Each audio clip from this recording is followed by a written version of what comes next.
Welcome to the Varside Spurs podcast, and we're back again. This time we're going to look at our recent appointment, Ange Postecoglou. Is it Ange or Angie? What do you think? I guess it's got to be Ange, hasn't it? But I suspect the terraces will have other ideas. Yeah. Oh, yeah. Well, it depends on how well he does. He'll be all, he'll be all sorts, Yeah, won't it, really? yeah, So I suppose we better look at who he is. And I just made a little sort of potted history. And then we'll try and look at whether what his style's like and whether you think this is the right appointment, etc. Um, yeah. so here we go, a little potted history for us. Born near Athens, and his family emigrated to Australia in 1970. He idolizes his father, who passed away, I think, in 2018, and I think he's been sort of on record as saying that he plays with him in mind and his particular sort of heroic, as he sees him, values, but also like he imagines what his dad might think if he was in the stands watching this. So a lot of it is an homage to him. He seems very sort of personally driven by that fact. Coached Melbourne, did well with them. Coached Australia Youth, did incredibly well with them. Then went to Brisbane Roar, and they were called Rawsalona apparently because they played this kind of football very similar to that sort of possession style that Barcelona played. Won several cups and titles there. Then went to the Australia national team to be their manager. Went on then to Yokohama Marinos and won a title with them. They hadn't won anything for years and years.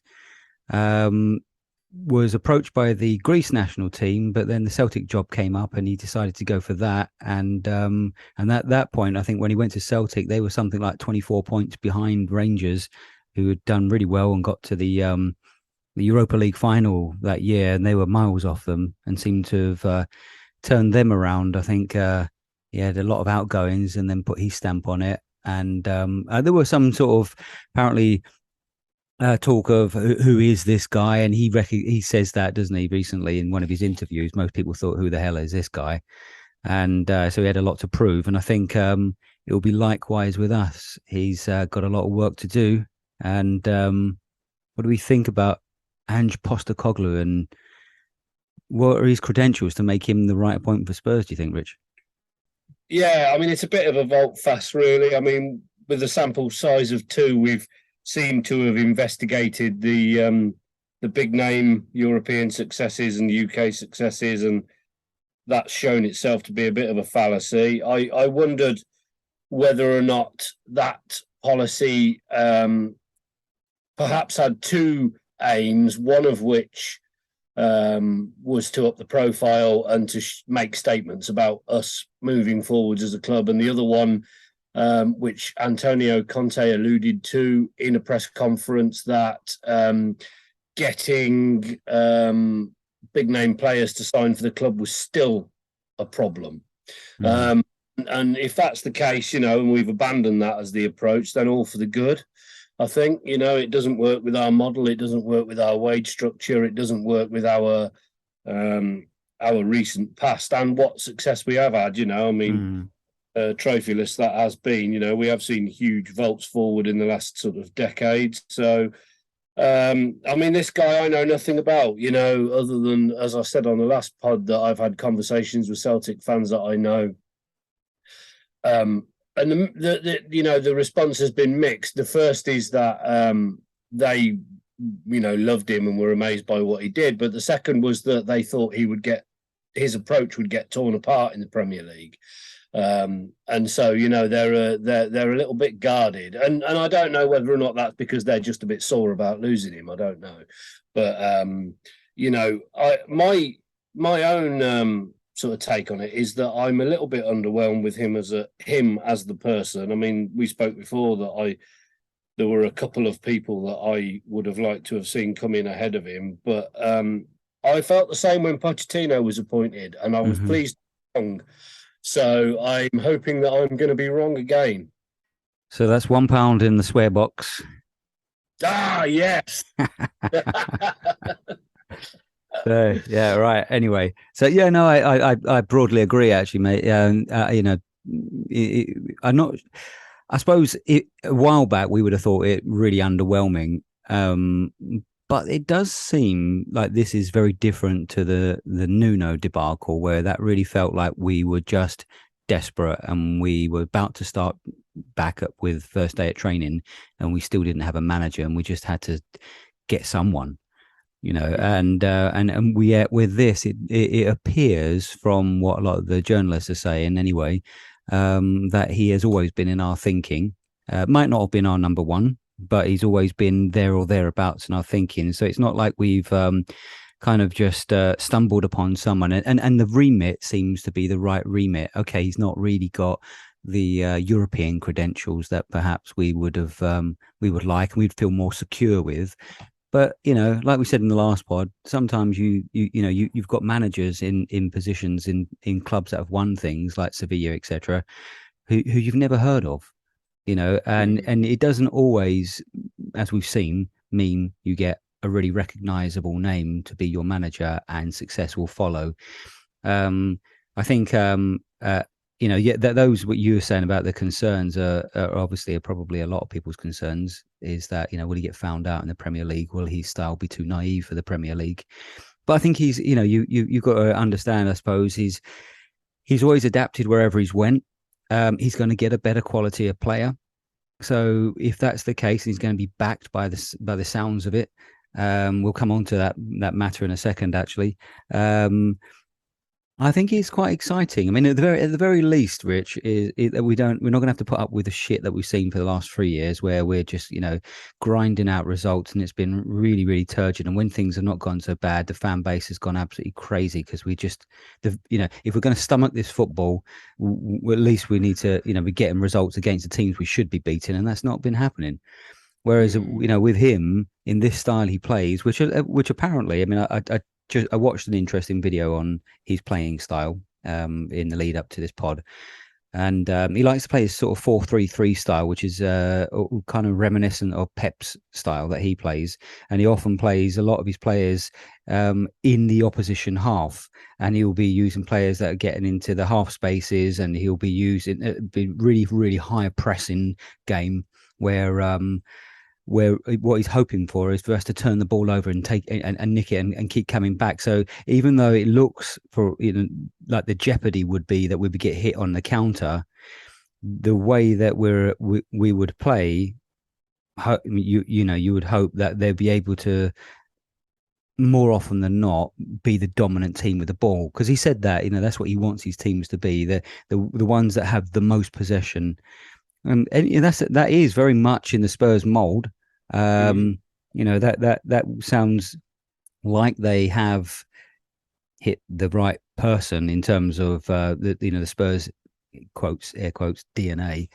So I'm looking forward to seeing what he does when he gets better players, and yeah, I think he'll be the right fit personally, but we'll time will tell. I mean, I don't know about you, but just quickly, I was going to say, I mean, I've had lots of mocking WhatsApp messages from West Ham and Chelsea fans, and who just think basically he's potentially the worst ever appointment in Premier League history, according to them. But I think he'll prove a lot of people wrong. Well, I mean, oddly enough, my phone has been quite quiet on it, and I work with several West Ham fans. I mean, obviously they're a little bit distracted this week, but it's been a bit quiet, and I wonder if that's more a factor to do with the fact that nobody really knows whether he's going to be a good or a bad appointment. I broadly agree with everything you've just said, though. I mean, if we look back to the good times that are now getting worryingly close to sort of 6 years ago, the best success that we did have and the most entertaining football that we played were in spells when we were doing exactly that, pushing up high and winning turnover balls, a significant distance away from Hugo Lloris and not right in front of him. We were playing with a little bit more risk and a little bit more aggression. And although the playing staff is going to be different, and we have to admit that the league has evolved in the way that it does. The playing styles go through these cyclical phases. Where certain formations and high low block, high low press, passing round and various other sort of aggressive and passive styles become dominant, and we aren't quite in the same football landscape that we were 5 or 6 years ago. Largely, I think, as a result of Liverpool coming and taking what we were doing and doing it better and frightening the life out of everybody. So it'll be interesting to see how it fits into that landscape. I am quite excited to see it try, and I do think scorched earth policy of the previous two idiots has been perfect sort of germination conditions for this, because like you say, we're so hungry for anything, to justify the time and money and emotional cost of getting involved in it all again. It feels a little bit like we've all got sort of Spurs fatigue, doesn't it? And the other thing, I'm glad you mentioned that, Rich, about the sort of the style there in terms of attacking intent, because it seems to me that a lot of the most successful teams now are not defensive teams. Like there would have been that low block team that you mentioned rightly. Mourinho and Conte are very much the proponents of that style, but actually some of the best teams in the world now are very, very forward, on the front foot attacking teams. You look at City, even Inter Milan have changed their style. They're very much, much more of an attacking team. It'd be quite an interesting Champions League final tonight, I think, to see how that they set up. But and then you look at that kind of anti-football. I mean, yes, he got to the final. This is Jose Mourinho in the Europa League final. But by God, once they scored, was that not probably the worst game of football you ever seen in your life? It was so reminiscent of the early days of Spurs when we just basically tried to get ahead and then just shut up shop. It was awful. It was dreadful. It was very reminiscent of the time that he was in our pajamas, wasn't it? It was turgid stuff. And I do think its time will come again because of the cyclical nature of it. But time is now. I think that kind of category, that style of players is shown up, because you cannot. I think the problem with approaching games with it at the moment is we have largely, talking away from Spurs' squad at least, got top leagues in Europe that have got players that are far more comfortable in possession, far more technical in when it comes to turning the ball over and regaining possession. So, to think that you can control the ball. I think Jose used to call it resting with the ball, didn't he? Was his poetic phrase for something like getting to sleep on the pitch. Are over because your opposition is far better at creating the conditions for you to make a mistake and then capitalising on it. So I think in a response to that this approach that he heralds with us is I don't want to sort of fall foul of jinxing anything, but it's got to be better. I mean, it's got to be better to at least be more interesting, Absolutely. And we'll take that, won't we, at the minute? Oh, 100%. Actually, something else that filled me with a bit of more excitement and hope about his appointment is there was an article that came out today from The Athletic, which said basically his sort of first job will be to assess the players' bravery, then the willingness to run themselves into the ground for the club, and then lastly, really, their technical ability. Even though that's going to be important, he will want sort of press-resistant type of players who are comfortable to take the ball in tight spaces, because that's his game. But those two other things are massive for him in terms of the type of player he's got. And if they don't fit though 1 and 2, they're gone. So there's going to be, it's going to be a fair turnover, I reckon. Yeah, I mean, I think if anything, this kind of goes near a little bit the live wire of my worry, because that does bank entirely us on us having a far more successful recruitment policy and execution than we have been, because what we have shown in the last couple of years is we do not have any squad depth when it comes to being able to push players hard. And I wonder if this is partly what begat the approach of Conte and Jose, was that they were both working with limited groups of players. And although we addressed it somewhat in the last window or so, that backups for players was threadbare, to say the least. And so playing any sort of aggressive style opened you up for having huge holes in your match day 11 the following week, And if we're now going to return to that, I will worry a little bit until the close of the transfer window whether or not we can address it well enough to be able to adopt that approach from the off. Mm-hmm. And if it takes 2 or 3 windows, which it likely will, what happens in the meantime? I mean, like you've said before, he has some form in his approach to turning squads over, doesn't he? Yeah. So yeah, I'm really, it's almost for me, it's not so much the appointment of the manager, it's what happens now he's here, in that we've still got 5,000 players on loan. We've still got a lot of players that should have left the club a long time ago. And getting rid and turning over and bringing in players that are going to be even players that are fresh faces with similar ability levels is going to be a big ask, in one go. So yeah, absolutely. Well, actually, let's get into that because Matt Law just recently put out an article saying that Levy has finally accepted that this legendary, painful rebuild has actually got to happen now, and which kind of fits in with what Paul O'Keefe said at the very end of the season, where he said players' contracts are going to be either, they're going to be either torn up or they're going to be sold to get the churn that we need to affect this change. So in light of that, if we go through the current squad, tell me what you think, whether they're going to stay or go.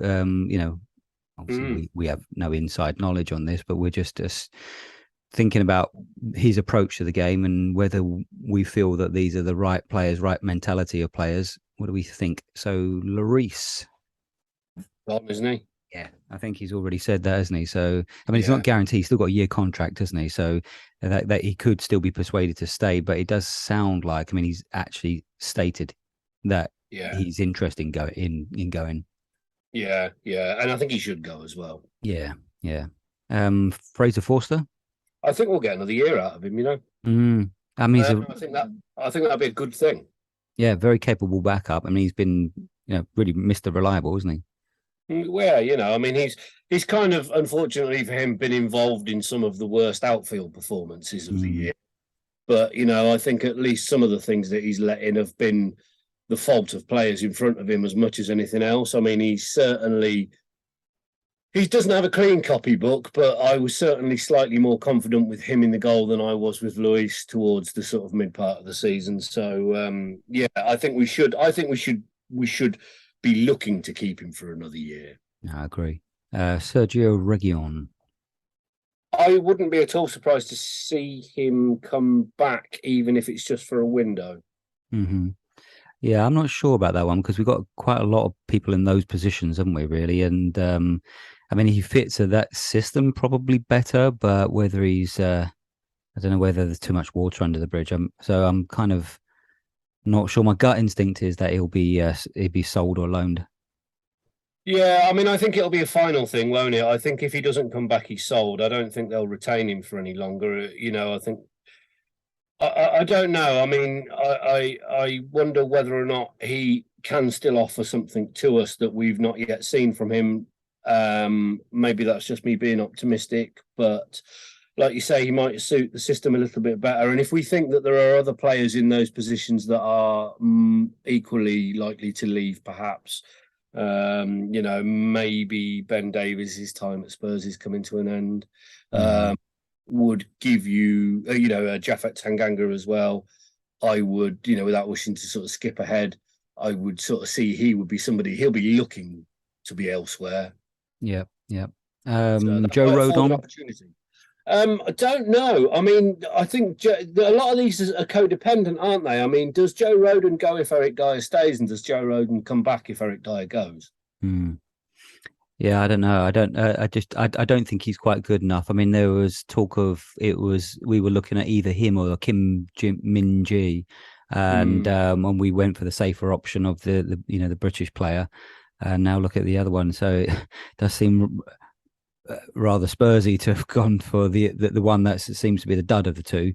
I mean, he looks like he gives a lot, but he didn't really get into the team very much for when it was Reims there he was at. Yeah. Yeah, and so I think he was in and out of that. So if you can't get in a team like that, I think he's probably one for passing on to a championship side. I don't know. I think there is more to him. And again, it's this codependency. This is we might end up talking in circles, and obviously we want to sort of avoid that if we can. But um, if players like Dyer and Davies and Tanganga are likely to go, then we've got homegrown quotient to fill, haven't we? That's true. And that's got to be a factor in this. Yeah, no, I agree. Jed Spence. I'd like to see him come back, and I think he will. Yeah, he's got to surely. I mean that Yeah. he's already talked about promoting youth, and this guy I know with the alleged club buy as Conte says, but he's a hot prospect and still a young man, so I think he'll be given a chance. I think they'll put him within the fold, won't they? Yeah, and I think there's something to sort of go back to the appointment is that if he was, as we are led to believe, sort of foisted upon Antonio Conte as a club appointment, like you say, to use that his term, then he is on the club's books when Postecoglou comes in, and it will have been one of the look. We signed this group of players with a vision to bringing them through. And it will probably be, if not an understanding of his appointment, then at least he will be aware that's part of his existing playing staff, rather than it being presented as a fait accompli, which Conte sort of seemed to make out that it was. So I would think the conditions are far better for him to actually prosper at home. Yeah, I agree. Davison Sanchez. Time we got rid of him. Yeah. I feel. I mean, obviously, we've said before on our WhatsApp, and we haven't podded for a while, but the treatment he got was abysmal. No human deserves that, and he gives everything, but he's just not good enough. And I think for his own good, he needs to move on, and I think we'll get a reasonable fee for him. Well, the thing is that his weaknesses have been exposed in the league every time he's played. He gets targeted, doesn't he? He does get targeted. And, Jose famously told him this to his face during the documentary series. And I mean, how long has he been at the club now? 5 years, maybe 6, something like that. Had he the ability to overcome those readily identifiable weaknesses, I would have seen some change to his game, and he still plays the same game now that he played when he arrived. Yeah. And like I say, I've got nothing against the guy, I mean, I think he does, and he and Emerson in particular have coped with dogs abuse from the fans, and it's not on, and they haven't sort of come out and gone, well, fuck you, buddy. They've pulled the shirt back on and done a shift, to the best abilities afterwards. And I think showing some bravery in the case of Sanchez when he came on, he give him that, but I just don't think he's good enough. No. I mean, I think this is the problem: is that he's always going to get that stick because he'll always be guilty of the same things. And so I think he's got to go. Yeah. About Mr. Road to Damascus, Emerson. I think he stays. Yeah. I think he's useful. He's the system's changing, and I think we saw a couple of times towards the end of the season where he was asked to fill in a more central role in that defence, and he did admirably well at that, and I think that affords him some leeway, and he's kind of an ironic fan favourite, isn't he? And again, he's somebody else that has gone away, and there was that thing that was widely derided in the press. I think it was around New Year when he said that he'd gone off on his own back and paid to have various things to try and develop his mindset and his physicality and his game and things like that. And I think you've got to sort of look at that and think a player that is aware. If we were saying that that's a flaw with Sanchez, that he's not developed his game, then we can probably say that Emerson Royale is not going to be guilty of at least trying to alter his game and improve his weak areas. He is still young, and I think he's got potential. And I think we're not going to lose 40 players and bring 40 players in. And I think the more newbies you put in a fresh 11 in the Premier League, the more exposure you give yourself to risk. And, actually it may not be very exciting as a a Kyle Walker type right-sided player, but he certainly has his uses. Yeah, 100%. And also he backs himself. He's got a lot of self-confidence, and I think he's got one of those two qualities that the manager was looking for: bravery and willing to run himself into the ground. I think he will always give everything. I know and he's pretty versatile as well, actually, isn't he? Can he play a couple of positions as we've seen? So I think he looks like he'll stay. Yeah, I think that's going to be an important factor in all of this, and it's something that, the social media discourse isn't going to pick up on, that we have got to really strike a balance. This one window isn't going to solve all those problems. He's not going to be the solution long term, but he might just bridge a nice gap in a slightly unexciting but largely reliable way. Yeah. So Eric Dyer, the divisive Eric Dyer.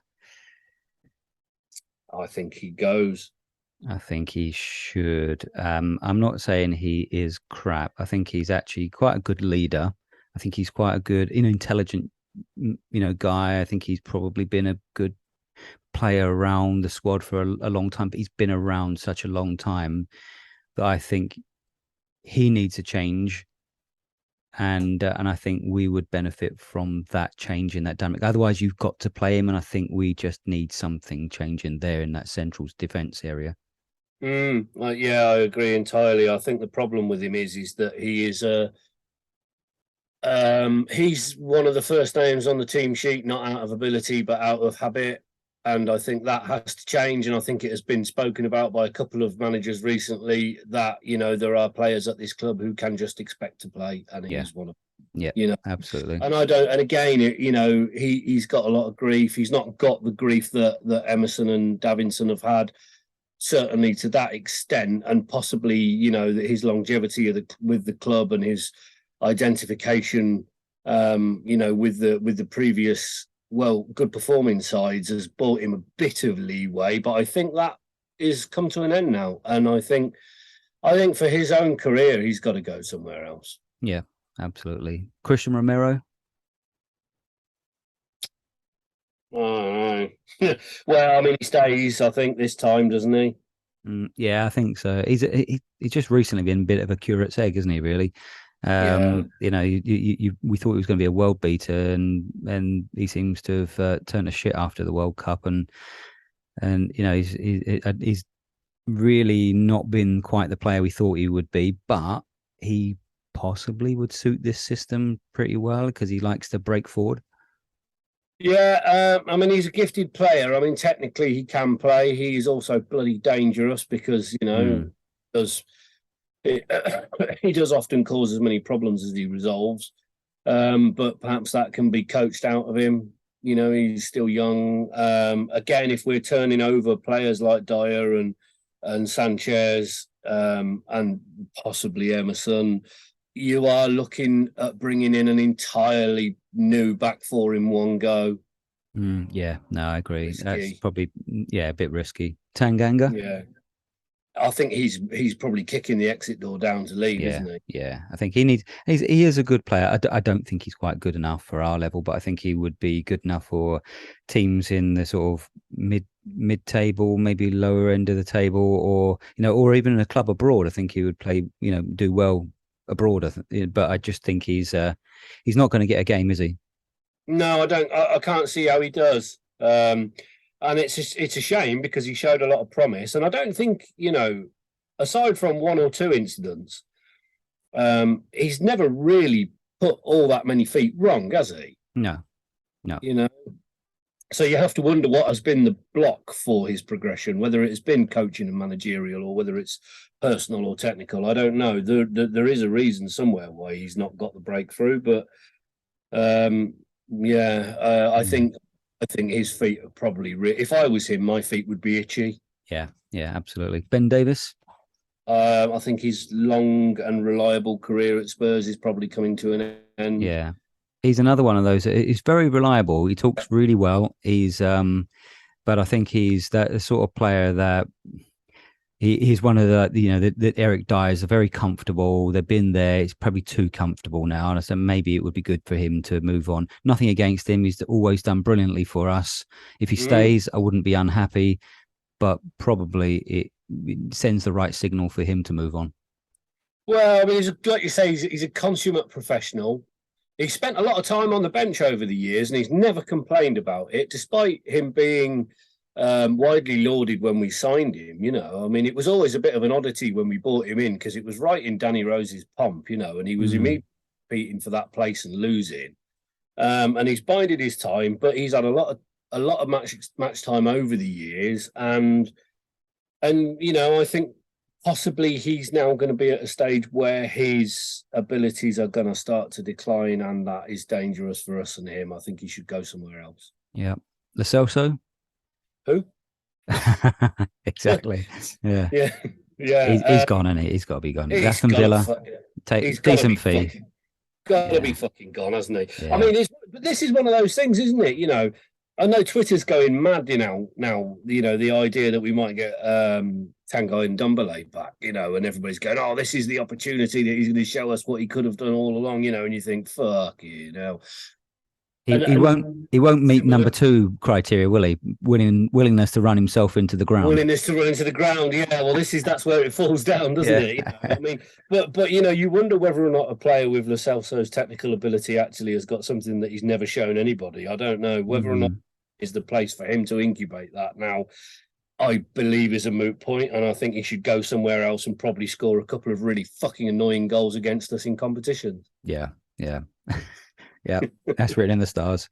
And Ndombele, we just basically touched upon him, and really, I don't know, really, no idea about that one. I think he'll come back, he'll have a look at him, he'll like him technically, realize he just cannot put in a shift, and he'll be gone before the transfer window shuts. I think so, yeah. I fucking hope so.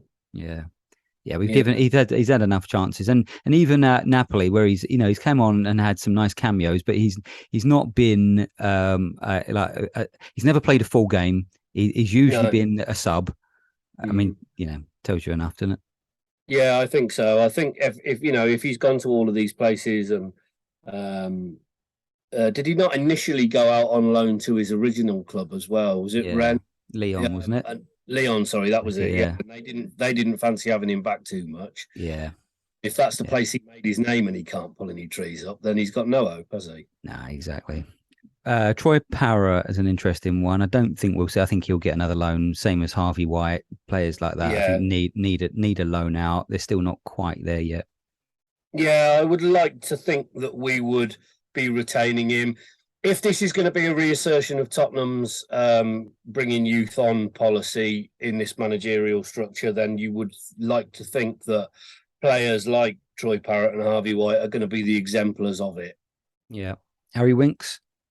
I forgot he was still on the books. Yeah. His loan period has ended. Is it Fiorentina? No, who was he with? Can't remember now. Sampdoria, that's it. They went down, didn't they? Mm-hmm. So he's coming back. I think he'll be out the door again as well, won't he? I think he will, and I think the problem with Harry Winks is that his issue is a muscular skeletal one, isn't it? You know, he's got that injury early, and he's never recovered from it, and I don't think he's ever gonna fully recover from it, and so you'll never see the player that we had in the early days ever again. No, I make you right.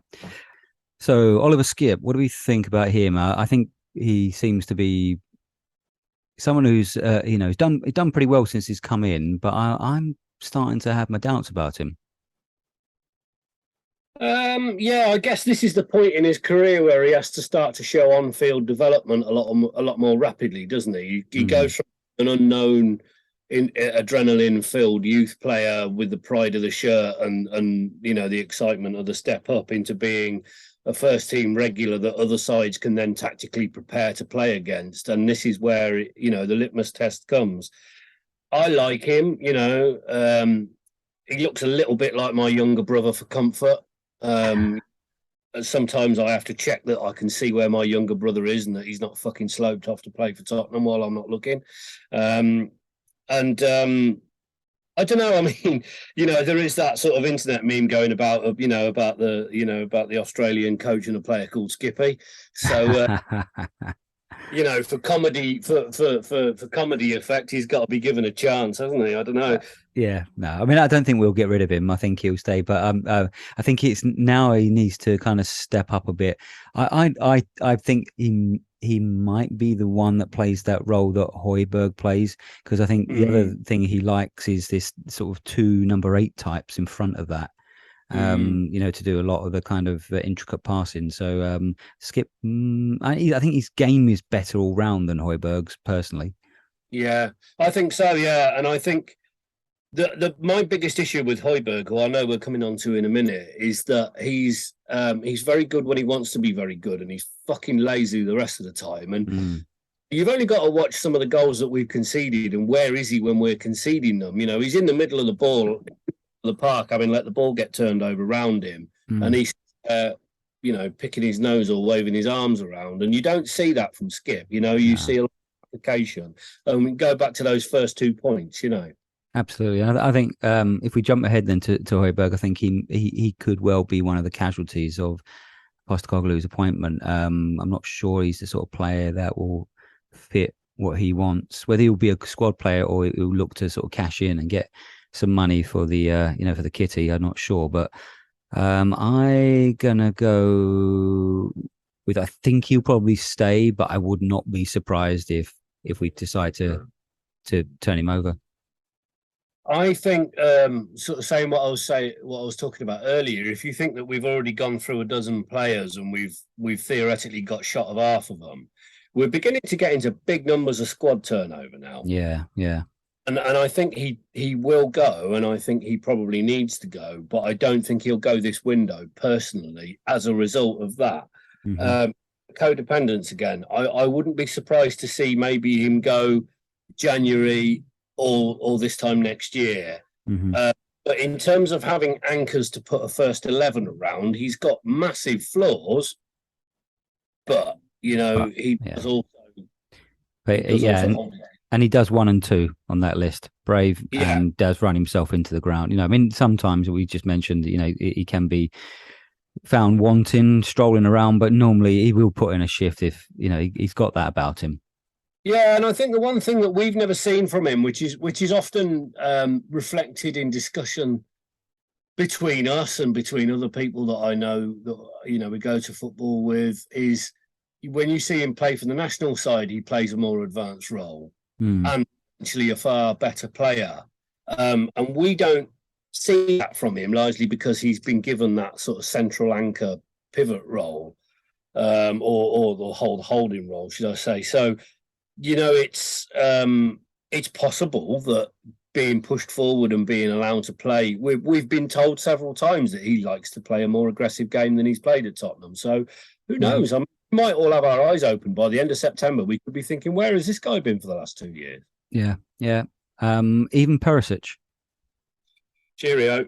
Yeah, I think he wants out, doesn't he? So there's been rumours around that. So yeah.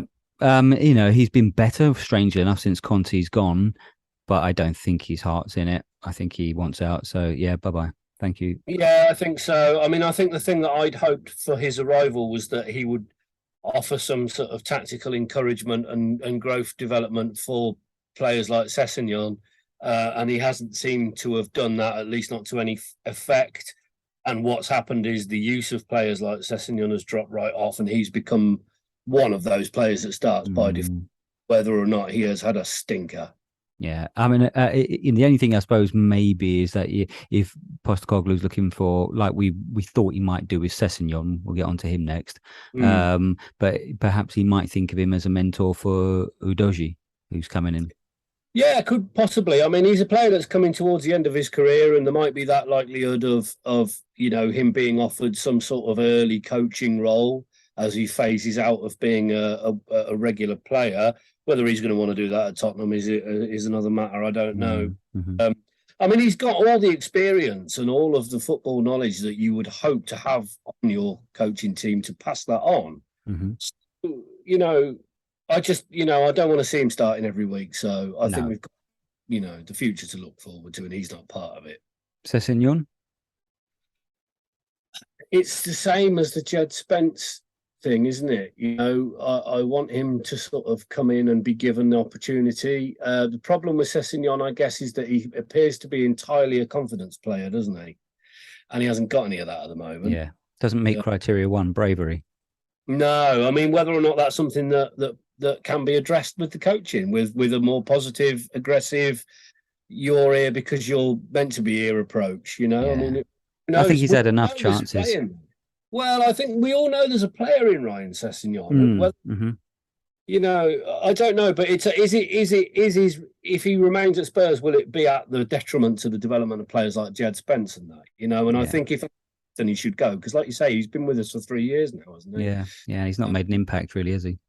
No. I know he's had injuries, but you'd be thinking, oh God, if only he gets fit, he'd be going to be some player, but he really hasn't. He's just blown hot and cold, and like you say, a confidence player. And I don't think that's gonna be good for us. He's got to have that kind of courage to put it all on the line. I think he's been found wanting. Yeah, he has, and I think if we go back to what we were saying earlier about Serge Reguilon, this is why I think Reguilon might stay and players like Sessegnon might go, even in the short term, because Reguilon's final ball is Kyle Walker-esque in its inaccuracy, but he keeps getting up and keeps doing it, doesn't he? Whereas Sessegnon, seems to have one or two chances and then just vanish into himself. Yeah. Pape Sarr. I'm so excited to see what happens now with him. Yeah, he looks like a lovely player. Like he's gaining confidence. He's still a very young man, but he's that sort of player, I think, who's comfortable taking balls in tight spaces and could be quite that sort of press-resistant player that maybe Postecoglou might like. And I think the snippets we've seen on him, I've been really impressed with his maturity as well. We're talking about, Yeah. He's not afraid to get stuck in either, is he? No, he ain't. So... Yeah. This is exactly what we need in the middle of the field, though, isn't it? Yeah. Been walked through for a year. Yeah, no, I like him. I think he stays. Bentancur, well, got to stay, isn't he? He's got to stay. I suppose we've got to see what player comes back from the injury, haven't we? Basuma, he's been looking like the Basuma we thought we might have bought since Conte's gone.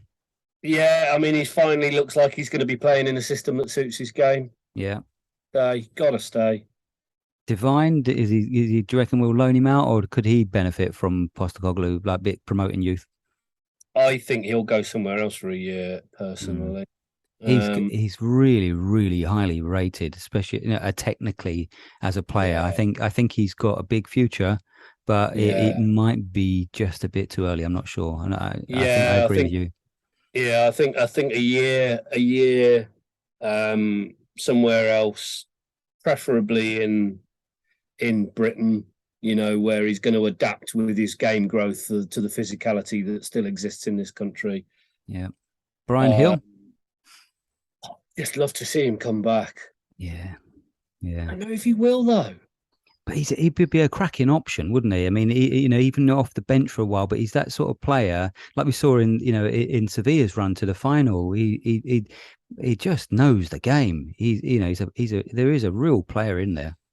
Yeah, and this is why I wonder whether or not he will come back, because I wonder whether or not he will be now, having been at Spurs and been shunned by two sets of coaching setups, that he will have had this last year and had that big run to the final and thought, I'll go and sit on a bench in England.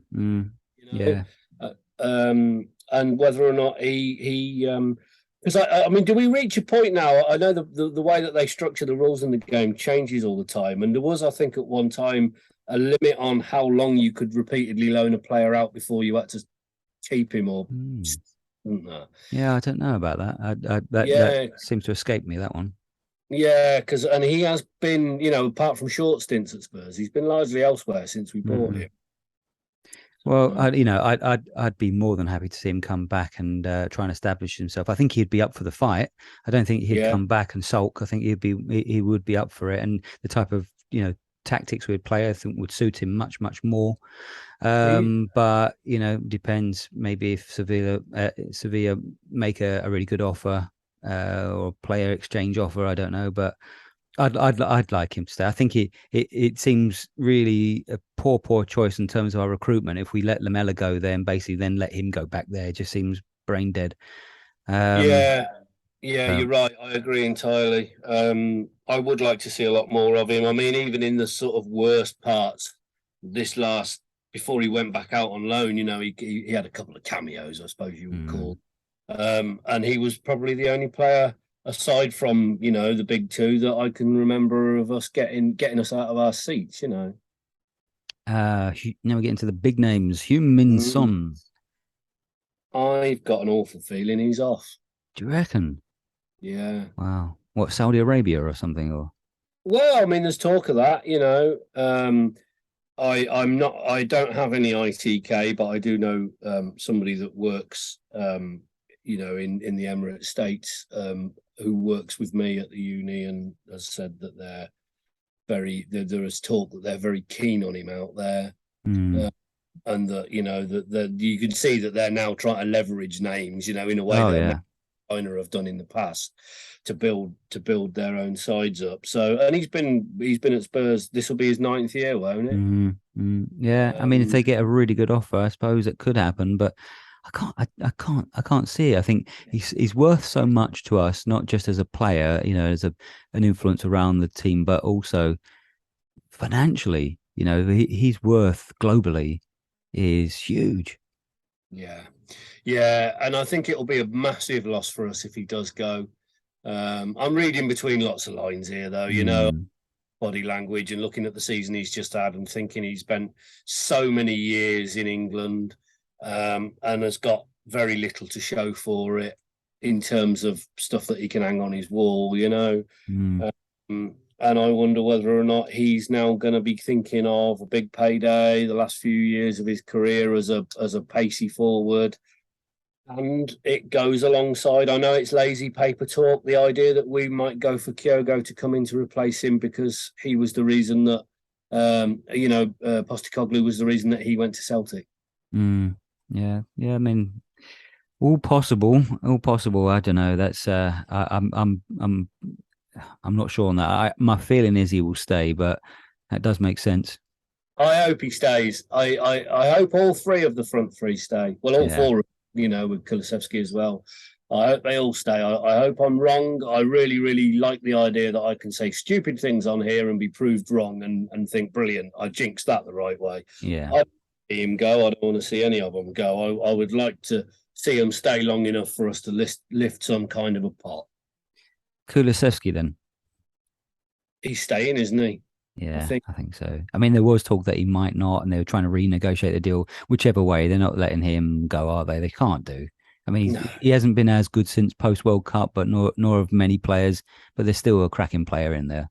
Yeah, don't forget that he also was coming back from an injury as well, And I think if there's anything that we know about Spurs over the last 10 years is that we bring players back too early from phases of recovery. Yeah. And I put his patchy form down to the fact that he should still have been in training and rather than competitive match play. And we can say the same a couple of years ago about Eric Dyer, and he's never recovered from it. Yeah. Richarlison. I don't think he's going anywhere. No. I think he'll have a breakout season next year. Sometimes it just for whatever reason, some players come in and hit the ground running. Many players come in and take a year to settle. I think. Yeah, and it's funny because there's the difference in approaches in between fan bases, isn't there? I mean, you look at, when people slinging mud at Spurs last year, they were saying things like Liverpool bought Minamino a year before they needed him just so that he could spend a year getting used to being in the squad. And then they brought him into the side and he became more effective. And you can see that certain fan bases see the advantage of that. We want people to score a hat-trick on their debut and keep going, And I'm not saying that Liverpool fans are patience all their cognitive abilities any more than we are. But it's one of those things that it brings a touch of cognitive dissonance to me, because I think you're praising other clubs for doing something that you're criticising us for trying to do, and I think Richarlison might be a prime example of that, because we bought him in at the end of the season that Son had jointly won the Golden Boot, and that's so you're never going to drop Harry Kane to play him unless he's injured. You can't spend 60 million quid on a striker and say that he's just a fallback. I mean, that's just not how we do business. He was never going to dislodge Dejan Kulusevski after his breakthrough season. Son had just won the Golden Boot. Like on paper, he couldn't have expected, and we couldn't have expected for him to just waltz into that side and start scoring goals. Whereas I think this year it's going to be slightly different. Yeah, and for years we've been saying, look, what happens if Harry Kane gets injured? There's no one. We haven't got another striker. Well, we do. We do.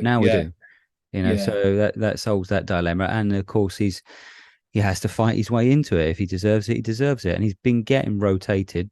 But I think under the new manager and the more attacking style, I think we might start to see the real Richarlison. Yeah, and I think to go back to your the prerequisites for playing under this system, he's got a big heart and he never stops running. Yeah, absolutely. And I think that will stand him in massive stead for what's to come. 100%. What about the £100 million question then, Harry Kane? Fucking hell, who's to know?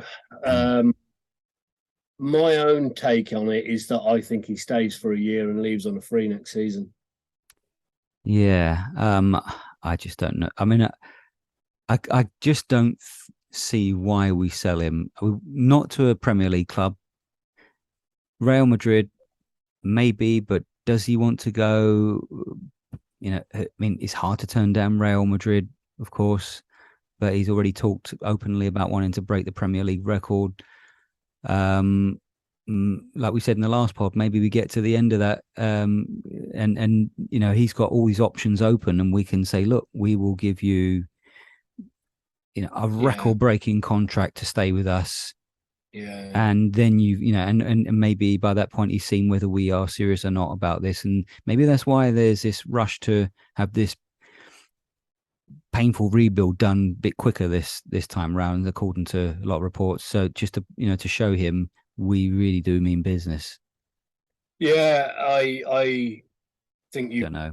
Really chance of being right, and I hope you are. And I mean, the one thing that we can't, because you always look to pass for reference, don't you? And last time Real Madrid came in for our star player was a decade ago, and we held them off for a season, and then they came back and took him. There was the same things going on that have been going on this season. Pictures of Gareth Bale in the new strip. He's not going anywhere. Gareth Bale's in a Tottenham kit on the FIFA case. He's not going anywhere, and then he went. Yeah.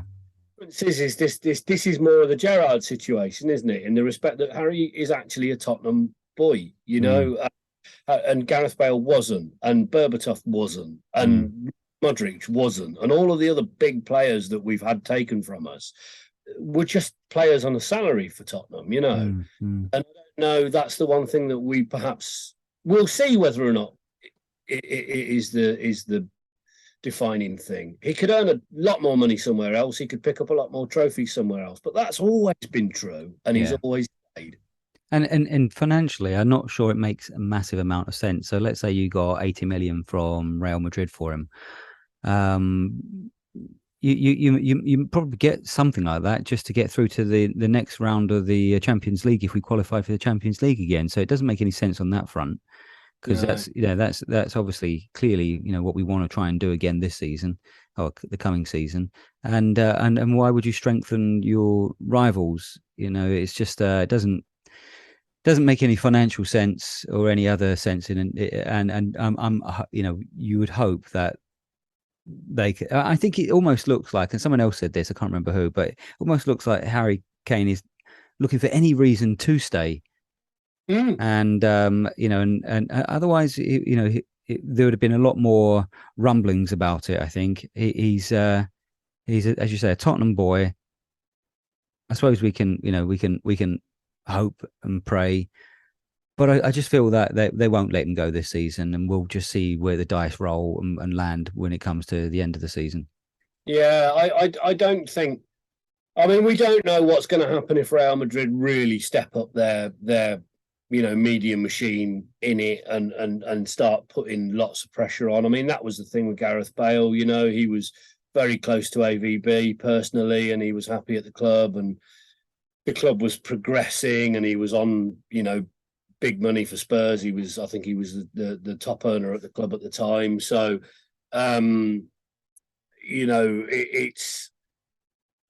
it was ultimately that sort of that sustained pressure that made the difference, I believe. And we don't know what will happen if the same thing comes to pass when it comes to Harry Kane. But you've said, he wants that Premier League record. I mean, he is a club legend. He's in a slightly unique position that he gets to call all the shots, and he's worth every penny that he demands, because they make that money on bloody shirt sales and media turnover. On everything, I mean, then you could put his money up to whatever, and you're already going to cover the difference by just keeping him for that time. I don't think he'll be sold this year. I certainly don't. I mean, there's talk of him going to Manchester United. I can't see that happening in a million. Why would he go to Manchester United? Because if it's not for money, which we can also offer him, he's not really stepping up in real terms. No, you're not guaranteed to win anything at United at the moment. No, they're not a million miles ahead of us at all. And I think, that's if he's going to go anywhere, you've got to go to a club where you are guaranteed, like Real Madrid or Man City, where you are really guaranteed to win something. Yeah. So, and Man U, like you say, really aren't. I mean, they're improving, but they so far they're really not in that mix. They're a league below City. Yeah. Yeah, and this is the thing, isn't it? They've been shown up where when it counts, and they will. In Harry Kane is the difference in between them winning the cup finals and not. In terms of what there is for him to leave against what he's going to be offered to stay, I don't think United have got the pull they used to have. He's good. Ten Hag's he's knee deep in a rebuild job himself. There's a lot of people going to be coming and going at that club. Aside from that, they are looking for a striker, because inexplicably they bought in Weghorst when they needed somebody that could score goals. But I see them having the pull. And if we can hold off Man City like we did last year, we can certainly hold off Man United. Yeah, no, I agree. So I suspect we're actually going to say the same thing here, more or less. But who do you, if he's going to bring a few players in, what are the key areas do you think to address? Well, I mean, I think I've talked a lot this pod, so I don't know whether I'd throw that at you for a while. Actually. Okay, yeah, I think as I've said for a while, actually, quite a while now, we need a creative midfielder. That sort of metronomic kind of player. I think Maddison could be that player. I think he's would really fit well into this. Clearly, we need a top quality keeper. Who that will be, I don't know. David Raya has been mentioned, but I'd quite fancy that Onana. But we really do need to spend some good money, on a very, very good keeper, and a top quality defender. If we are going to lose. Yeah, if we are going to lose a lot of those players in that position, we can't just have an okay player. But Longley's not the man. We need a really good quality. Neither is okay if he comes in as a squad player, someone like Slabhead. What's his the people have rumored Manchester United player. Harry Maguire. Yeah, I think I'd rather see his missus play for us than him, to be honest. I mean, I think unless he's like one of these players that, Harry Kane really loves and gets on really well with, and he would be a sort of decent squad addition, as part of the turnover, because we're losing a lot of players in that position, presumably. But that's not enough. I think we are really talking that kind of, 50, 60, 70 million type player for that left-sided central defensive position. Yeah, and I mean the difficulty with it is those players are not common or garden, are they? No, not easily gettable, are they? No, and we're going to have a really unique selling point to bring them in that doesn't involve them earning more money than anywhere else in the league and doesn't involve them playing in the Champions League for a year. Mm-hmm. So we've got a bit of an uphill struggle there, I think. I think so. Right, we'll wrap it up. How are you feeling now about this appointment then? Cautious, optimistic, excited? Cautiously optimistic. I mean, I'm happy. I'm happy that they've done it soon. I'm happy that they got it over the line. It's nice not to have my news and media feeds absolutely filled with more fucking aggregator accounts, you know, creating rumors that we're about to sign. I mean, that's all about to be, you know, replaced by player speculation, obviously. But it's nice to have that done. Like I say, I was not excited when, just with his mind on the pound jar, when the Argentinian was appointed. And pleasantly surprised there. I was also not that excited when Martin Jol took over until he did his BBC Sport interview and, you know, almost made the hairs on the back of my neck stand up. And I know a lot of people have got equally excited about Ange's video yesterday, you know. Yeah. So I guess I'm frustrated because we've got 2 months to find out how it's going to look. Yeah, actually, one of the things that might go down well is he's not afraid of winding up the opposition, and Celtic fans apparently loved him for having a dig at Rangers quite a lot in the press conferences. So if he does something like that, you know, he stokes up the tensions between us and Arsenal or wherever, then I think he'll be onto a quick winner.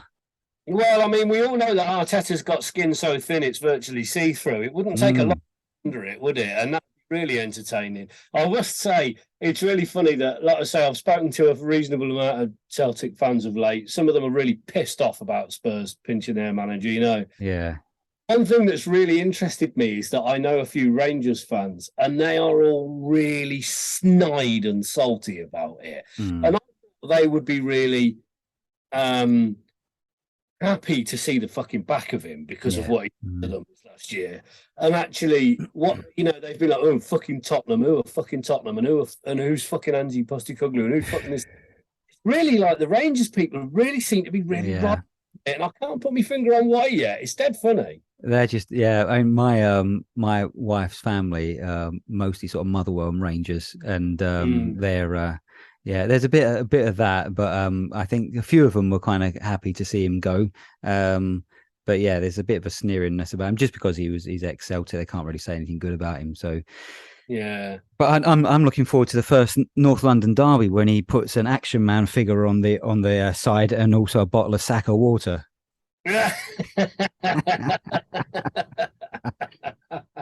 Oh, let's just have some entertainment this year. It'll be amazing, isn't it? Yeah. Anyway, mate, I'll just give a quick shout out to Redemption, who've got a new beer on, this New Zealand Pale. I've just bought one yesterday, and I'm looking forward to trying that. So shout out to them, who always support our local community. Good people. When you're next at the game, I'd definitely recommend getting along to see them. Okay, mate. So with that said, I think we shall wrap it up. And come on, you Spurs. Come on, you Spurs.